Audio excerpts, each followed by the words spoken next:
Okay, our first speaker, he is a curator, an artist, a publisher, and he's been based in Berlin and Singapore. He researches urban memory and fiction, transforming his observations into objects, diagrams, and situations. So, opening PechaKucha night, let's give a warm welcome to Michael Lee. When I was young, I enjoyed stacking mahjong tiles and then knocking them down and then repeat, much to the disappointment, confusion, and anger of the adults. It seems to me that I've long been fascinated with how structures stand up and fall. Stud House was a gift to my ex-partner. It was a model of a duplex house where each member has our own annex with a rooftop pool that divides and connects the respective homes. It was perhaps my way of moderating desire and conflict. It was a failure. We broke up a few months after showing the work. In 2006, after lecturing for 5 years plus at NAFA, the Nanyang Academy of Fine Arts, I quit. I went to Hong Kong in 2007, on hindsight, to find my first studio in an empty unit in an industrial building, Fortan. In Hong Kong, I discovered many things, including a wealth of affordable raw material like paper. I made a series called Constellations of Museology to celebrate failure. For architects and planners, I suppose the destruction or disregard of one's design might be considered a failure.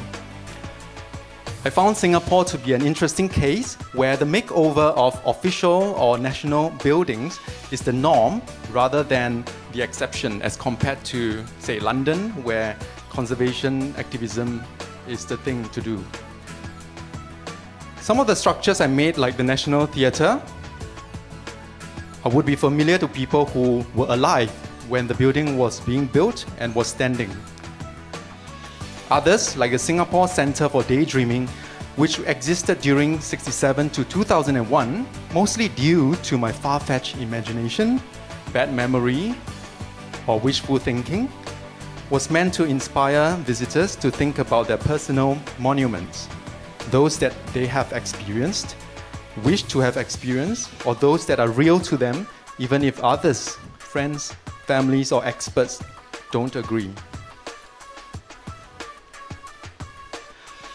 One of my many observations of visitors' responses were that they decide if something was real based on whether they think it's realistic as well as whether they have seen it. So the younger kids were very sure that National Theatre, with its fantastical design, could not have been true. The phenomenon of false memory and hallucination is something quite interesting to me, because it's a problem in legal and medical terms, but I think it's kind of similar to a visionary like Liu Taike, who hated HDB and URA, and I paid homage to Liu Taike through ERASERS, which is my way of pushing the selective en bloc redevelopment scheme to its logical end. Success, it seems, is not defined in terms of achieving preset aims, nor is it purely based on objective criteria and merit. A lot has to do with who you know and when you know them.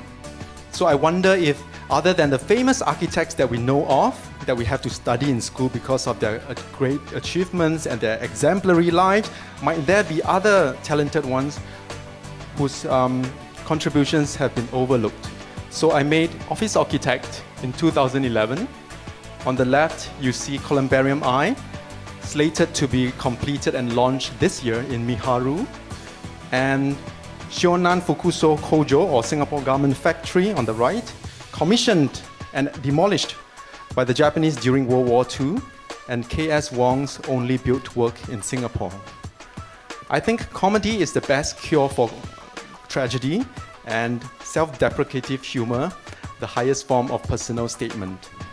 If you could change the city, what would you change? During Art Stage 2 years ago, I devised a system for visitors to interact with my work by revising the mural landscape I've set up on the walls. It was an invitation for visitors to the fair to revise the city as they know it and perhaps have a say in how the world could alternatively be, even as it comes to an end. The kids know exactly what to do, teaching the adults how to have fun and make do with whatever they have. Maybe because they do not yet know much about the implications of social success and failure. Also, children or our childlike selves probably do not know or care about eternity, because now is forever. Perhaps even if we hope otherwise, we secretly do know that nothing can last forever. Not the human race, not our beloved structures. In the gallery where I had 1 year residency program in Berlin, I noticed that a column in the gallery had primarily been used for pasting artwork captions. I saw an opportunity and I made a 3D sketch of what could be called a modernist tree house.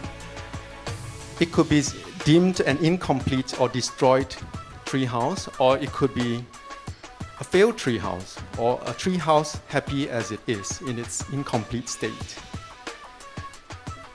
It's a tree house that cannot accommodate your physical inhabitation, but hopefully can inspire your thoughts. I hope to hear from you if after you have seen it, especially where it has failed. That's more interesting for me. Thank you.